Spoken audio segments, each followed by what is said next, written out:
Pull up a chair, the stories begin. Patrick and Randy are letting you in. From the desert lights where the big names are, it's big conversations, little bar. Athletes and dreamers, stars of the screen, leaders and builders, and all in between, sharing their journeys, how they've come this far. It's big conversations, little bar. Welcome to Big Conversations, Little Bar, the Coachella Valley's favorite podcast, recorded live at Skip Paige's Little Bar in Palm Desert. Get ready for another fascinating hour of meeting people who make the desert city such a spectacular place to be. Now, nestled in their corner booth perch, well lubricated and raring to chat, here's Patrick Evans and Randy Florence. Howard, thank you very much. We are back here at the coveted corner booth of Skip Paige's Little Bar in Palm Desert, California.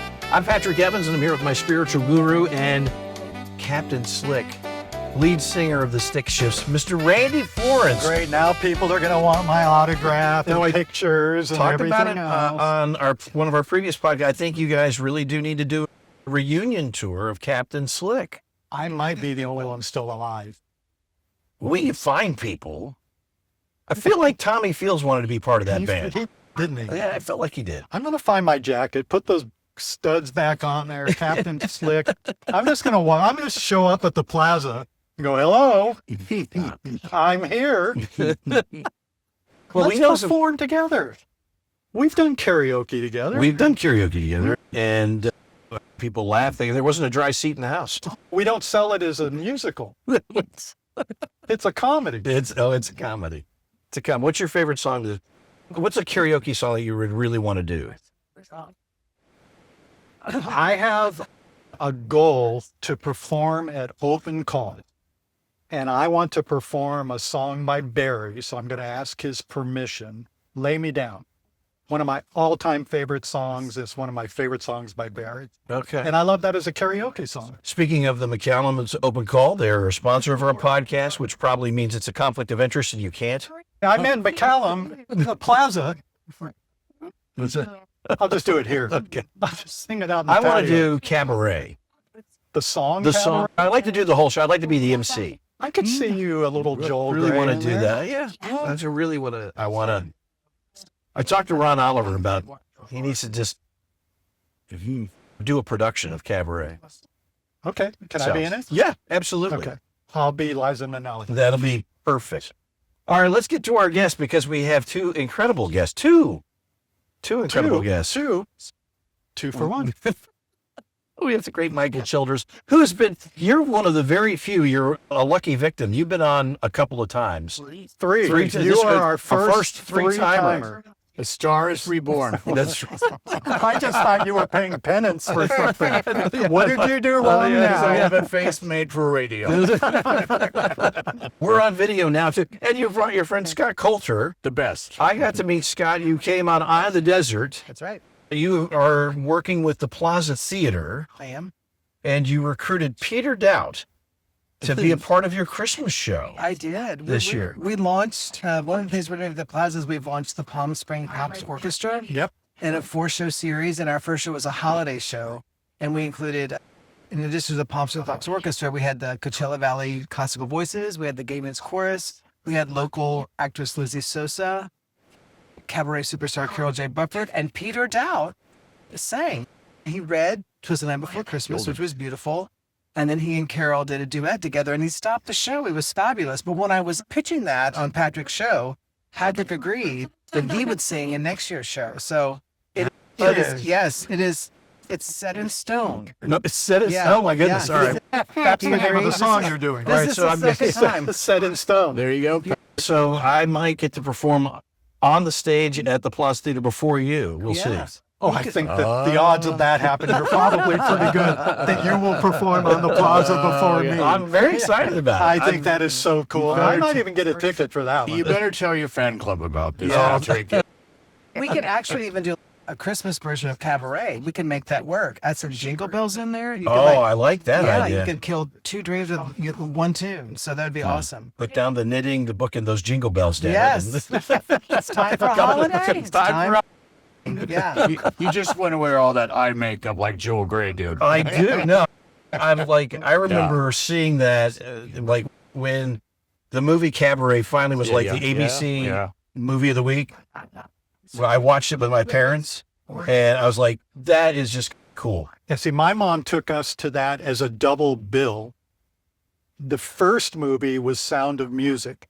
The second movie was Cabaret. And it scared the hell out of me. Oh, yeah. After 2 hours of Sound of When Music. Julie Andrews, was that scary to you? No, Cabaret. scared the hell out of me. That's a real weird. Well, because of the whole Nazi connection to both. Absolutely. That's kind of, It was, never thought about that. Yeah. That works. I was up in the Bay Area. Wow. And I was probably, I don't know, what year did those come out?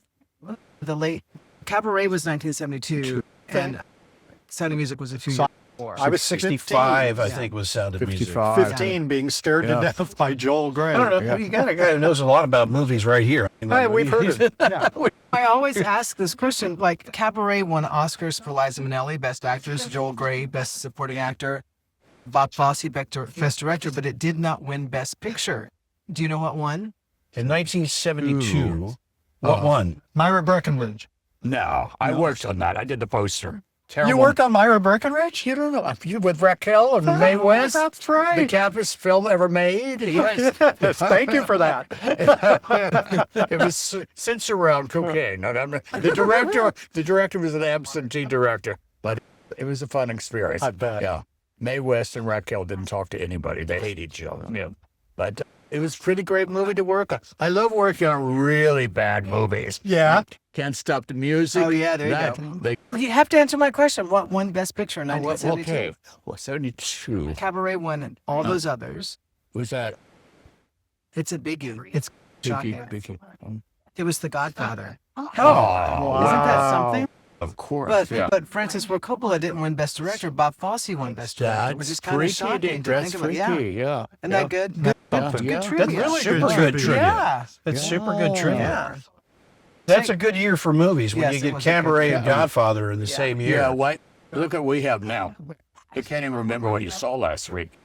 Oh, well. Oh, you're a big fan, though, this year of Nuremberg. That's the movie. It's brilliant. And it's so well acted by one of the least pleasant actors I ever photographed, Russell Crowe. Oh. But He hits people with phones. He unbelievable in this. He becomes Herman Goering. He is very powerful. And all the acting is extraordinary. Not that many people have seen it. It is a little depressing, but Really, Nuremberg was depressing. oh, only if you're Irish. Yeah, there's some good movies this year.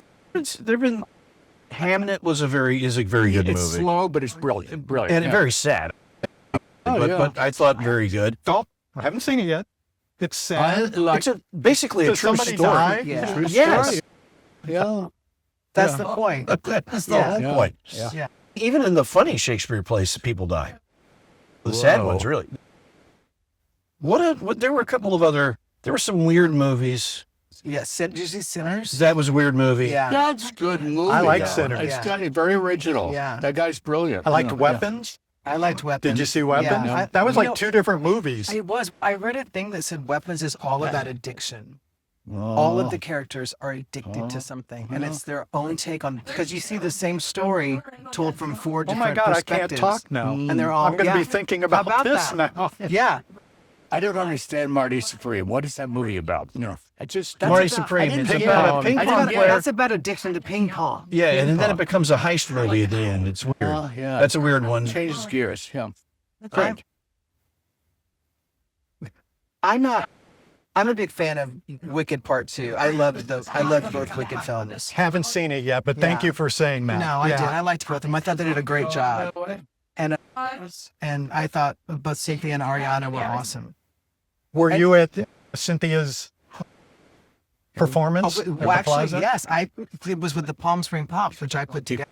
So The He produced the evening. No, I produced the co-produced. orchestra part. Yeah, the orchestra. The orchestra part was mine. Yeah. She was awesome. She was Talk- great to talk work about with. that night just a Phenomenal little. artist, phenomenal. Because it opened up the theater, basically. Yeah, the big opening. Oh, Yeah. that's a huge. We had a John Bolton, who's the general manager of the program. Previous over there, guest on the podcast. who is so smart. He did a very smart Oh, thing. He different had a- John Bolton. No, but he did a. We did a soft open the week before, and Hang on, stop. We're going to start this over again. Hey, guys, I need you to keep it down to lower, please. Thank you. Law of mics. Overwhelming. Yeah. Okay. Oh, okay. Go ahead and pick that back up from the start of that question. What was the question? the opening night. The opening night, Ariana Grande. It was Cynthia Erivo. Oh, Cynthia Erivo. All right, let's start over again. The opening night, Welcome. Cynthia Erivo helped open the Palm Springs Plaza Theater, She did. and She you did. you put together the orchestra. I did. The Palm Frame Pops accompanied her, which was incredible. And it was directed by Anthony Parther, and her music director, Mark Meadows, was on the piano.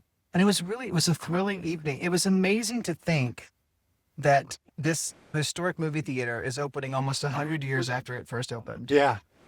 And that the opening act was the female who's starring in the highest grossing movie musical of all time, part 2 of which opened 4 days before her concert. So it was really, John Bolton did a great job of securing her for that spot. And I was thrilled that he asked us to put the Palm Springs Pops together to accompany her. And even smarter than that, the week before, he did a soft open with a show we put together called the Gratitude Concert, which was the Palm Springs Pops and a group of singers who did a show just for the donors, the people who had given money to help the theater's renovation and restoration. So they were all in the audience. How and cool. we sort of, gave thanks to them. Chief among them, of course, was David Lee, David who Lee. gave $5 million. And the Plaza Theater is the David Clark Lee Plaza Theater. So Yeah, we had J.R. Roberts on here a couple of weeks ago talking about a lot of that. It was Yeah. a phenomenal yeah, story. good stuff they're doing over there. Tell me about Spot On Entertainment. So Splatter Entertainment is my production company. It's about, I guess, almost 20 years old now. And for many years, I toured the country with, speaking of Wicked, Steve Schwartz, the man who wrote Wicked Yeah. and Godspell and Pippin. I traveled with, he was at the piano, I sang, and Liz Calloway sang, and Debbie Gravitt. It was the 4 of us. We traveled around the world doing his songs in concert. And this was many years before Wicked. And after about 5 or 6 years, the man who booked that concert gave the business up. And everybody else was okay with that. And I said, I need this to keep happening. And I said, would you mind if I tried booking it? And Steven said, no, knock yourself out. So I put together a group of shows that I could sell around the country, one of them being Stephen Schwartz and Friends. And so that's how it happened. And now we create concerts for symphony orchestras and performing arts centers all around the world. Wow. Which is great. Yeah. That is Isn't that very fun? cool. Yeah, it's really Where cool. did this all start with you? It's so funny. I was just telling Michael today, we're both from really small towns in the South. Steve South. He's from North Carolina. I'm from outside of Chattanooga, Tennessee. And I always wanted to be a singer. He always wanted to be a star. a star. No, that's true. He did. But I said, we both have come from these really small towns. And I said, it's so cool. Like, I can land in any major metropolitan city these days, and I know my way around. Like, I don't even have to get them out. Like, I know where I'm going, like in Los Angeles and San Francisco and New York and Miami and Cincinnati, anywhere, which is such a real gift to think that to come from a really small place, location-wise, and become a citizen of the world. Yeah. It's a word. Yes, I'd be so thankful for it. And what was that path, Scott? Well, I always wanted to be a singer from the time I was a little kid. I always sang. Musical family? No? Not at all. And I used to sing along to, my parents had Barbra Streisand records and Helen Reddy and Olivia and John and Linda Ronstadt. So that's how I learned to sing. And I want to go back to that. You just named all female singers. that's right. And my voice, if you ever see one of our concerts, my voice is still very high because that's how I learned to sing. I mimicked the sounds that they made. And so my placement sort of stayed where theirs stays. it's still. Were you in a church choir? I wasn't, not when I was a little I mean, kid. Chattanooga, No, yeah. everyone was a church Well, choir down there. I was in the choir boy. I was in the Chattanooga Boys Choir. Oh, I that's was in it. I that. knew you Yeah, were. Yeah, I Yeah. was in that. But then when it came time to go to college, I played the piano, I played the trumpet, I sang. I wanted to be a music major, and my parents said, "No, you can't be one." What did they have to- want you to do? Something that would pay. Yeah. They wanted me to have a job. Practical. Yeah. Dental school. They wanted me to have a job, and they said, because you can't support a family as a musician. And in my head, I'm thinking, that's not going to be an issue, but they don't know.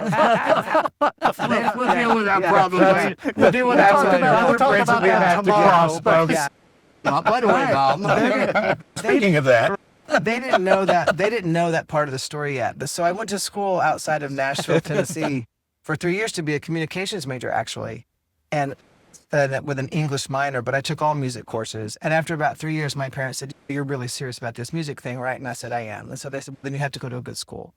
So I looked at the conservatory in Cincinnati, which has the country's first musical theater program. But the reason I went was for music education, and I went there to look at the school, and I wasn't very taken with it. But I auditioned for their musical theater program on a whim. And they accepted like 18 people that year, and I was one of them. So I said, "That's it, I'm doing it." And that sort of changed my life. So I went to school for musical theater, and when I graduated, I moved to New York. I got an agent, and that just started everything. And as you grew and became more successful, were your parents following your Oh my career? gosh, my parents have never missed a single performance of anything. But they've been to everything. In fact, when I was a little kid, I remember at one of my very first, second or third piano recitals, my dad had a softball game scheduled the same night. And the piano teacher went to church with us. And so my dad had said, "I have this ball game. Could you put him on later?" And she said, "Of course." And so that night, my mother bribed the piano teacher to put me on like second or third so that my dad would miss it, so she could hold it over his head like, "You weren't there. You should have given up the softball." Anyway, She's a good agent. She was. I love her already. Yeah. Yeah. But they've never missed anything. They've traveled. The beautiful thing about that was they used to travel to see me, and it got to the point where I could start bringing them to see us. Like I could pay for them to be there. We took them to Mexico. We've taken them to all sorts of great places. You took them to the Callum Theater. I did. I brought them to the Macallan Theater. One night only. They saw one night only. It was sponsor of Big Conversation. Yeah, but Michael has been so great to me and letting me direct those one night only concerts. And the first one he let me direct, Debbie Boone was in. And when I was a kid, my go-to number was "You Light Up My Life." So my mom and dad got to be in the theater to see me working with Debbie Boone on "You Light Up My Life," which was beautiful. Such a great performance. Yeah. I remember being there. Yeah. She looked phenomenal. She did. Nicest girl. Oh my God. She did. She's great. I think that she was wearing like that all white outfit. Yeah, she Yes. was beautiful. She said she's done a couple with us. Yeah. But that year, she said, she came up, she says, "Oh my gosh, I was so nervous." She said she just got really nervous and she started sick. So she held the microphone stand to ground her, and she was stunning. It was a great performance. But that night, I owe Michael Childers so much, but that night really was a dream come true because that was the 70s. How did And you so two that meet? was my, I at a gay bar. No. I remember that night. I'm too old. I didn't say you what were kind of gay bar. You're studying That's 54. too old. You were 54 below. I was at 54 You- below, and he was saw. a singer, and I just said, "This guy's incredible." And I said, "Would you come to the Palm Desert? There'd be been one night only at the And you did. Macallan, and you came out to sing. I did the because show. of Jason Grob. And The then, yeah. delightful Jason Oh, Grob was he's great. directing a Jerry Herman night for Oh, you, and he brought me out. did the two last shows we did about New York. I had just the best, and the Las Vegas show. Yeah. But New York, his concept of being on a subway, going around New York City, the different subway stops was beyond brilliant. That was really smart. Brought the Wow. house down. I One have of the to put greatest you shows on my I've note. ever seen. So, Yeah. yeah. It started at great. 42nd Street, and the announcer said, "Please stay clear of the closing doors. The next stop on this train is 50th Street." So you would go to the next stop, and we sang songs that were associated with that part of town, which was what went around the whole island of Manhattan. Yeah. and What a came brilliant back. Yeah. concept. Yeah, Yeah, it was show. great. So tell It me was some of the really songs. Just Drop Me Off in Harlem was in Harlem. Gosh, I came. Downtown. Copacabana was on the east side for Barry Of Manilow. course. At Staten Island Ferry was Don't Rain on My Parade. In the Village, we did YMCA for the Village people. New York, of course, was in the 42nd Street. It was so fun. that we're actually going to, I'm in the process of licensing that show so that it can be done So good. theatrically in theaters around the country, so that CV Rep could do it, or the La Jolla Playhouse could do it, or so as a musical review thing, because it was really fun and educational. I love it. People loved it. You've worked with one of my favorite people in the world, Billy Stritch. Uh-huh.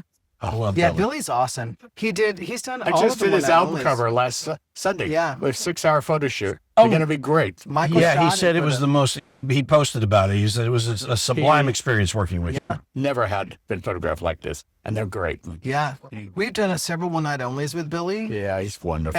And for the Plaza Theater, I created a show for the Plaza that was going to open there, going to be the grand opening if they couldn't get a headliner to do it. And so we came up with the idea to honor the icons of Palm Springs, honor the people that have made this such a great town. Michael was one of the very first honorees. He was the first name on the list that we discussed. But it was Lucy Arnaz and Lawrence Luckenbill and Michael Childers and Michael Holmes of the Purple Room. Paul Feig. And Paul Feig. And Trixie yeah, Mattel. Trixie Mattel. Frank Sinatra made an appearance. Yeah. And Billy, so when we came up with this idea, when they found Cynthia, they wanted to still have this be part of the opening week, so we moved it to December 8th. But I had the idea to have Billy host it, sing a little song about every honoree and host it. So good. It was so great. And Jim Cook, who is brilliant, put together a little 2-minute introduction of each honoree. And then Billy sang them on. They came on and gave speeches. Michael's speech was phenomenal. I skipped a page, but I thought of 4 jokes about Palm Springs. I did what Patrick would have done. Yeah. Let's just think of some jokes. Yeah. And then it was really a nice night. And I think they're going to repeat that every year. I think it's going to have an annual good. event. It should be. There Yeah. was, no, It was really Did I special. hear Lucy and Larry finished off They with did. the song? Oh, They so sang- sweet. yeah, they 20 finished off- handkerchiefs. They finished off their section with, they sing Married from Patrick's show Cabaret, which I think you should do a one-man version of Cabaret. Now, wouldn't that be interesting? Play all the parts. And I say that because There you go. Cynthia Rito. because no one will work with me. No, it would be a tour de force. Cynthia Rito is about to do a one-person version of Dracula on the West End. She's Oh in my the- gosh. She's playing every role. But And she's so Yeah, talented. She she can is. do anything. yeah, Anything. but I see that. I think you're that could work deflecting. for you. I think Yeah. we've got something going here. I think that would be fantastic. It might be a shitty show, but yeah. I'd pay to see it. I'd pay to see it too. It'd be a great show, and Patrick, you'll finally come out of the closet. Yeah. Because all the great songs are for Sally Bowles. That's true. So if you play the MC, you don't really get to sing very much except Wilkelman. Wilkelman, right? yeah. Yeah. It has all the No, good but I stuff do is want to stuff. do cabaret. I know. so What? I Yeah, really want to Christmas. do. We're going to make a Christmas version All right. of That Cabaret. was such a great idea. During COVID, my company thought, since we couldn't perform and we were all spread out around the country, we rewrote the lyrics to YMCA to be Happy Holiday. We wrote a whole Christmas song based on YMCA, and it is so joyous and fun. It's really, that's a fun thing. So we can make Cabaret a Christmas thing. I'm going to work on it. The theaters here, you've been performed in a lot of. None of them. I performed at the McCallum, That's it. and I've done stuff at the Plaza, but I haven't done the theaters, but the legitimate theaters. You've been in a lot of legitimate Yeah, theaters. I have. How do the theaters in the Plaza and the McCallum, how do you see those against other places in the country? We've mainly played performing arts centers, and you have such great theaters here like CV Rep and the Bent, which my friend Stevie Rosenbaum runs. Mhm. But we do primarily performing arts centers. And I have to say the McCallum and the Plaza are two of the best places to play. Yeah. The lights and sound at the McCallum, we've always had great stuff there. And the Plaza, they spent all that money to they restored the theater. Right. People are like, it looks the same. I was like, yes, that's called a restoration. It's- It's not it a looks renovation. exactly the it's same. a restoration. And most of the people that said that were restored. Yeah. So I'm the only one. That's brilliant. End of interview. That is awesome. wow. That's If awesome. you could drop a lavalier mic, That's I just awesome. dropped my pen. That's awesome. But the first time Michael and I went to the Plaza, they gave us a tour. The floor was gone. It was just a big pit. Shovels they and dirt. excavated the whole thing Yeah. because they put a state-of-the-art air conditioning system under the floor. so that the air comes up through these vents at your feet as opposed to this loud noise overhead that you can't really control. And then they put the floor back in. They restored everything. The sound system is top notch. I read that was made by the company that did the Sphere in Vegas. Yeah. Wow.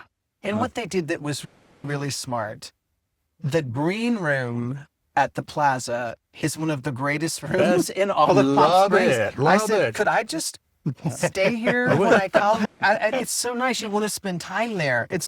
And for an artist, a touring artist who you're in dressing rooms all the time of varying degrees of luxury, and to go in a place that feels so welcoming and where you just want to, you feel taken care of. It feels like it's made for the artists. And they had a beautiful sign created, a gorgeous neon sign with the Plaza logo that welcomes every artist, and this big neon sign marquee. It's really beautiful. And a great buffet. Yeah. Cocktail bar. Yeah. It's singing waitresses. All right, now I'm 100% into the script because I want the buffet and the Do they need cocktails. a singing meteorologist? It's a nice Wouldn't place. that be awesome? You could perform there. I'm They gonna did do the buffet. I'm going to do the show. It's already done. Production people spend half their lives waiting backstage with the orchestra or their number and this and that. So it's great to have a beautiful place to hang out. Some other theaters not so great to hang around in. Yeah. John Bolton said a really He fabulous did a good job with the job, space. yeah. He really, I can't overstate. It's what he going points to out. attract performers already is. from all over Yes, the world yeah. just because We'll of the wind good up flow going there. Just the opening weeks, it's like, are you kidding me? Oh, Like, no. Billy So Tomlin many and sold out shows. John Waters And and- there's hundreds. You suddenly go down Palm Springs at 9:30 at night. Or 10, the audience has come out. 650 people seeing a great show. And there's tons of people downtown looking for restaurants, spending money downtown, bringing a lot of money to the community. That's exciting. It is It's a exciting. huge impact. Yeah. Do you know that I'm the only one alive that went to the Plaza Theater in 1959. My grandmother took me there because I wanted to see. Don't record and this. she lived over here in Palm Desert. And I wanted to see Esther Williams double feature. She dropped me off, and I was a little kid downtown. We left. Oh, it was so wonderful to be there. But It's very cool. That's a really cool story. And they had a great magazine and bookstore next door where that restaurant is, Kakalora. Kalura Trattoria. Was a magazine shop. And that's the first time I saw dirty magazines. I thought, ooh, this is for downtown Palm Springs. They don't even have that now. It wasn't last time. was Yeah, it? yeah, it's fun. Yeah. That was great. Pretty When I was X-rated. 15, I went up to the balcony. I said, I wonder what the Esther Williams movie looked like up there. Different view, and there was people walking around, so straight from row to row and stuff. And I thought, funny things going on. I was 15, horny as hell, high school kid. There were things happening. You ever see Midnight Cowboy? The BJ sequence in Midnight Cowboy? That's what was happening up there. So my first experience, I owe to the Plaza Theater for turning out the way I have. He did Thank not. you, God. Thank Plaza you, God. Theater man, Thank Michael you, Tillis. God. Here he is today. Thank you, God, for a little action on the balcony. He did not include that in his speech. I was going to say that in that third row in the balcony in 1959, I had my first blowjob. How about that? Yeah, we did it. Billy Stretch said, "You better not Yeah, tell he was that." He was great. And also with that night honored Brian Ray, who, in addition to being Paul McCartney's guitarist, guy. has done wonderful for Palm Springs. And, We're talking and to him continues about to- being on the show. Oh, yeah. so Oh, he's and he's a really nice guy and Nice super guy. talented. We're getting some really amazing history, and you guys are phenomenal. It's just so fun to hear all the stories. He's full of stories. In fact, He is full of stories. Michael, can I tell him about the show? Can we put it out there? Yeah. Several years ago, I asked him if I could have permission to write a theater piece about his life. Because number one, he has all these extraordinary photos of all these artists, but he has a story to go with every one of them. And every time you mention a name, like if you're at dinner and you say, "Oh, I saw the latest movie with Cher," he's like, "Oh, I remember when I was with Cher, like on the beach in 1974 in Malibu, and a tornado." Like he has like a story for everything. Yeah, and Diana Ross and Bob Dylan were my next door neighbors. Yeah, I mean- hanging out with Bob, smoking a J. Yeah, I mean, he's And I said, "We're doing a Midnight Cowboy movie. Would you like to write a song?" He said, "Well, let me read the script." He read the script, and we finishing the movie, locked in the music in New York, It was getting too late. And this little package arrived in the office. It said, from Bob Dylan Productions. He said, I know it's a little late, guys, but here's my take on your movie. I hope you like the song. And it's called Lady Lele. Oh, damn. Can you imagine that as the theme song for a minute? We had Everybody's Talking, which was better, but we could have had the Bob Dylan song as well. And I know everybody should know this, but when you said we made the movie, who was the other person? My partner, John Schlesinger. Schlesinger. And tonight we're opening at the Camelot, the Palm Springs Cultural Center. My husband makes movies, part 2. It's a series of his last 8 films, because last year we did them. And then this is great series. It means 300-400 people there tonight. And this is his 100th birthday is coming up in 2 weeks. So they're celebrating in film festivals and theaters all around the world. So, Isn't that great? Yeah. So see, one little word, just share, brought on that whole thing. So his life story is really, it's unbelievable. And part of the overarching story would be that he was born and raised in North Carolina at a time where you could not be gay. You couldn't even talk about being gay. Ends up in a 3-decade-plus relationship with an Oscar-winning director in Hollywood, becomes a world-famous photographer, and then just a few months ago, marries his longtime boyfriend. Yep. So his life story it perfectly mimics the gay rights movement in America. And to be able to tell that story through his story and all that he's seen and captured with his That's lens. an amazing idea. Isn't that a great Scott. idea? Very Yeah. And by the way, belated congratulations on your wedding. Thank you. Yes. Thank you.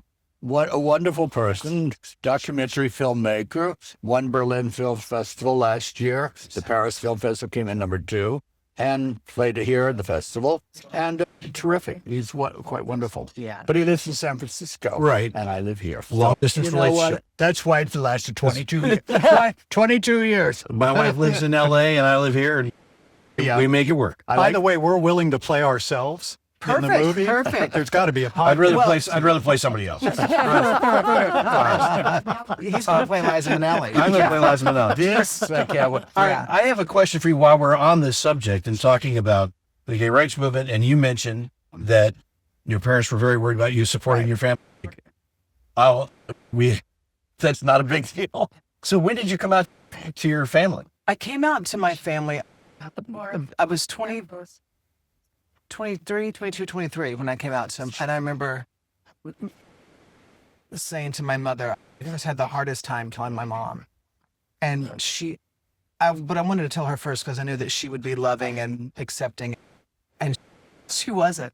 And she said, are you trying to tell me that you're gay? And I said, yes, that's what I'm trying to tell you.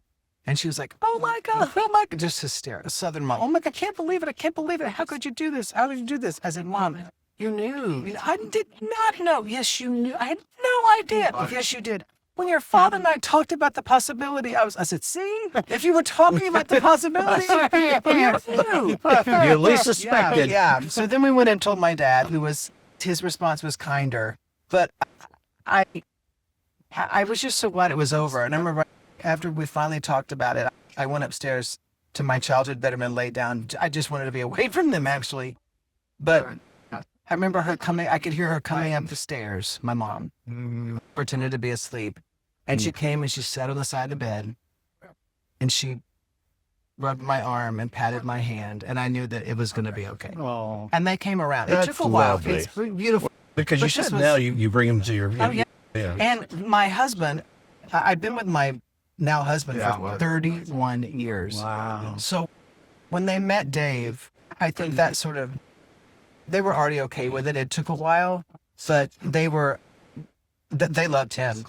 They would keep him and get rid of me. So, So you had to stay together. Yeah. So that made all the difference. But my mom and dad were from the South. We went to church 3 times a week. Once on Wednesday and twice on Sunday. And I carried a Bible everywhere. I wanted to be a minister. So they didn't know any gay people. They didn't know that they did. Right. But everybody that Right. they knew was closeted. I couldn't wait to get out of it. Deep South. Yeah. So it was. No rock and roll, just rock and religion. And now they're role models. And I lost my mom just about 2.5 years ago. Lovely lady. And- Lovely lady. And her eulogy, I gave the eulogy at her service, and I told that story and about how bravely and fiercely and unconditionally she supported me and defended me to friends in that town. Like, it was a real big deal. When I got married, she walked me down. Your dad told me when he was out here, said Scott was always very special. He was the sensitive type, you know. Yeah. That's the Yeah, word so- for Dave. And also an asshole. So that's the other word for sensitive, So, Scott, how snarky come- asshole. Yeah. Are you going to tell this story? What, the story I just told? Yours. Maybe someday. Maybe. It's a pretty interesting That's story. a I think. very Yeah. interesting story. Thank you. I'm proud of it. It's a story like I didn't set out to do any of the things that I'm doing. I wanted to be a Broadway star. But when I moved to New York, I had an agent. And my very first audition, I got cast. It was a brand new musical written by Richard Rodgers' grandson, whose name is Adam Gettle, called Floyd Collins. And it was for the out-of-town production before it came to New York. And last year, it finally played on Broadway for the first time. And then I did the national tour Forever Plaid. And while I was on that tour, I got called to come in to replace Sam Harris in Greece. Sam Harris in Greece, the Rosie O'Donnell version of Pretty Greece, big role. which is it's a crazy high song he had to sing. So they flew me in from the tour. I auditioned on the stage at the theater. I was there. Daisy Fuentes was there to audition for Rizzo. A soap star named Billy Hupsey was there to audition for Kaniki and me. It came out. I sang the song. I nailed it. The music director came running down the aisle. Oh my gosh, you can do this. You can do this. Oh my gosh. Oh my God. Where are you going to be for the next 3 days? Do we know how to reach you? Do we have your number? All this sort of stuff. But this is so great. This is so great. I remember leaving the stage, and there was a cast member who happened to be backstage. His name was Paul Castry.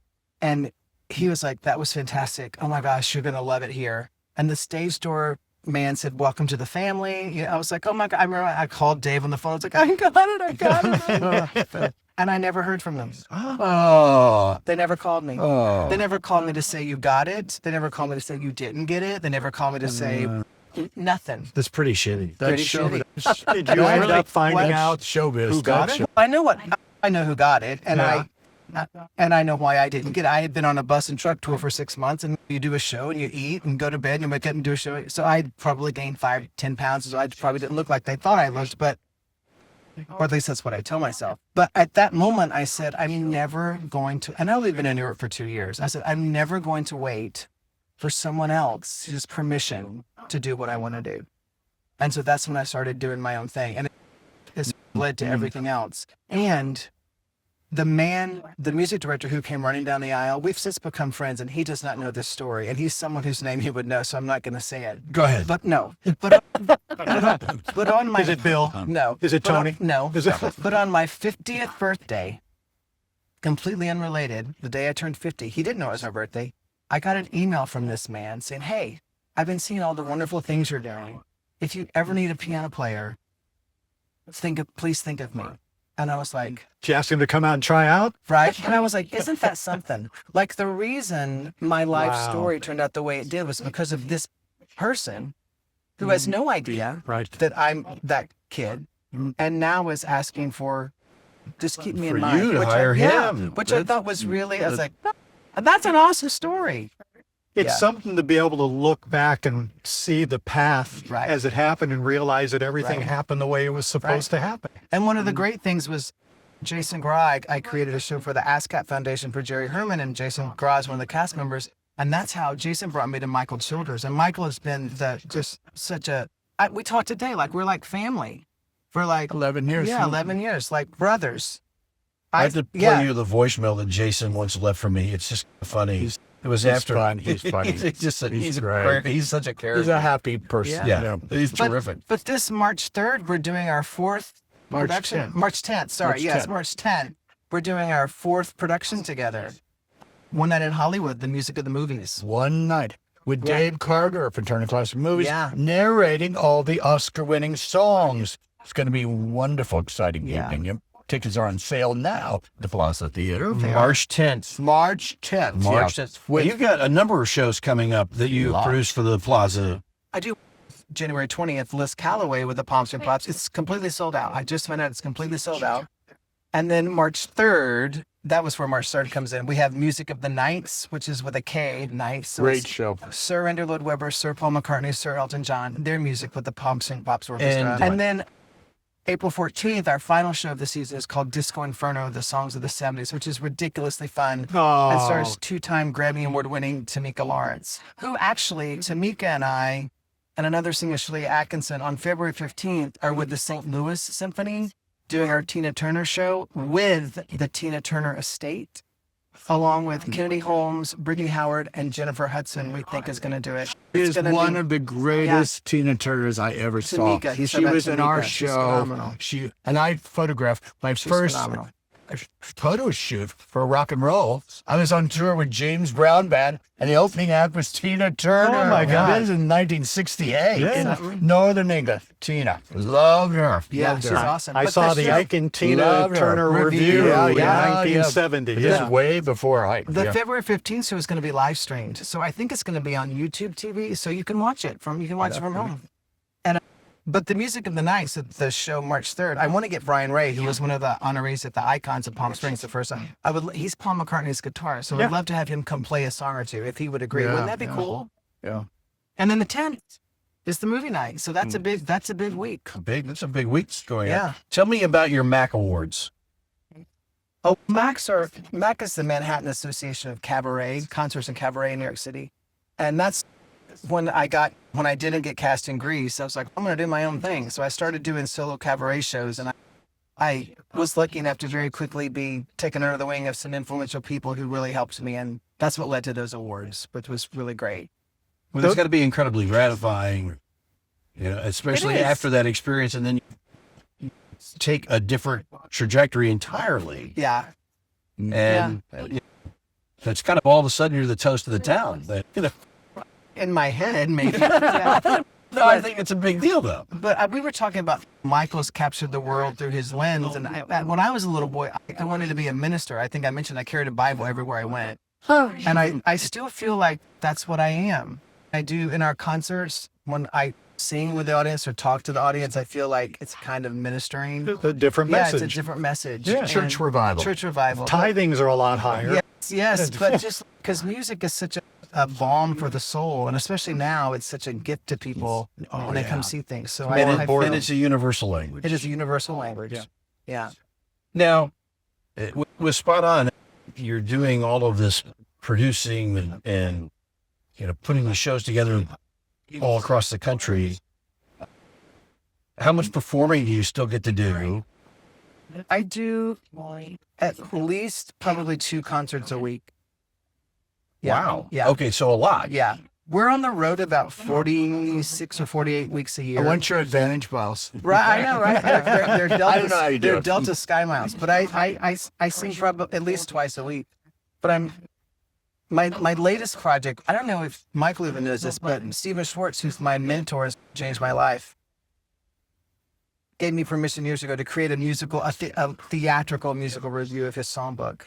And we did a workshop in New York this summer, which he loved and gave his blessing to. So it's going to open this September. It's opening at a theater in Cincinnati before being licensed for around the world productions, or hopefully like a Broadway or a West End or something. So that's the You're next one of big the thing. first producers that I know has worked bringing Broadway to symphony orchestras, the biggest orchestras in America, 40, 50 pieces. And he plays in these great theaters and auditoriums with these amazing musicians. And you bring Broadway to them, or rock, Or rock, or we do- disco, or whatever. disco, all sorts of stuff. Yeah. We try. We're trying.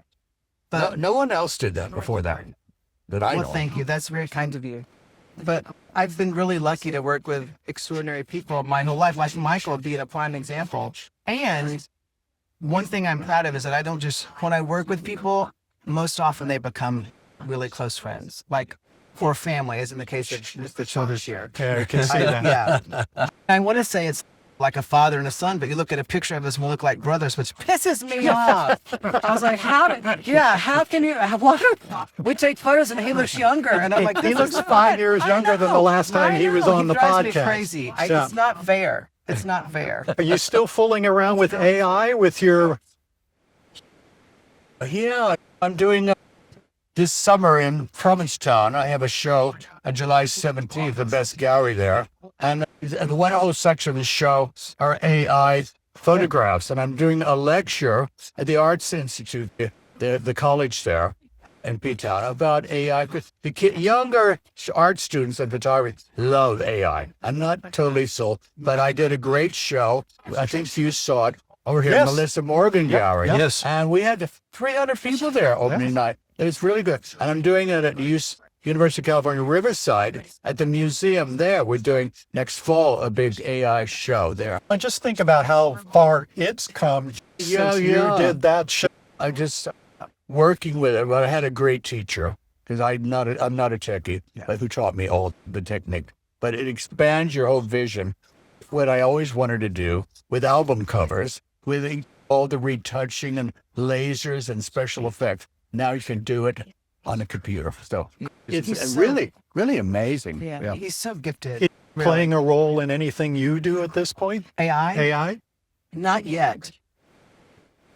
I hope that live performance is the last thing to go. Yes. But as a performer, even for the one and only shows, you have to have a bio in the program, like your bio. And so you send your bios into the presenting organization and they print them. But lately, they've been running the bios through AI.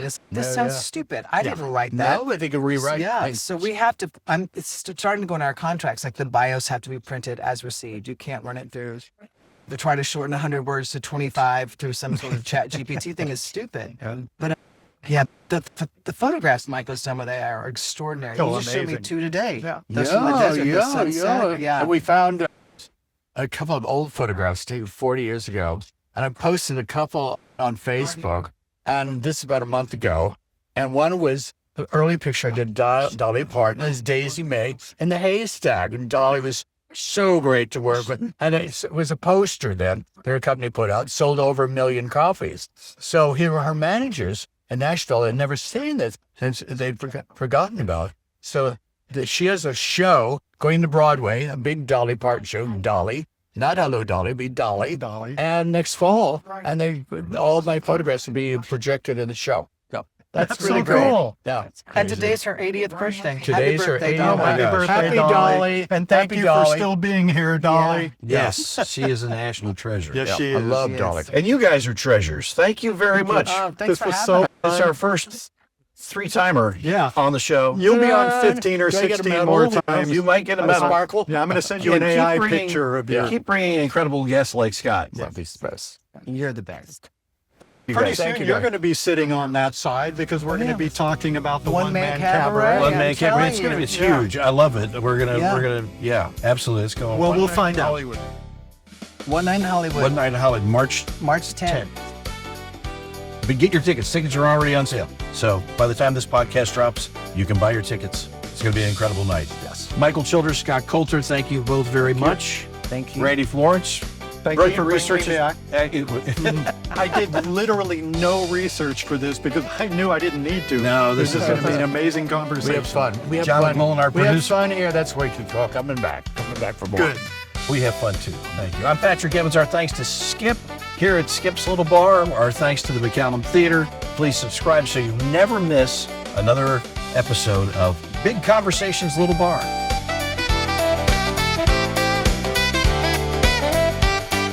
Big Conversations, Little Bar is a production of the Mutual Broadcasting System. This podcast is available in audio and video format. Visit our website at www.bigconversationslittle.bar.com. New episodes are released every Monday.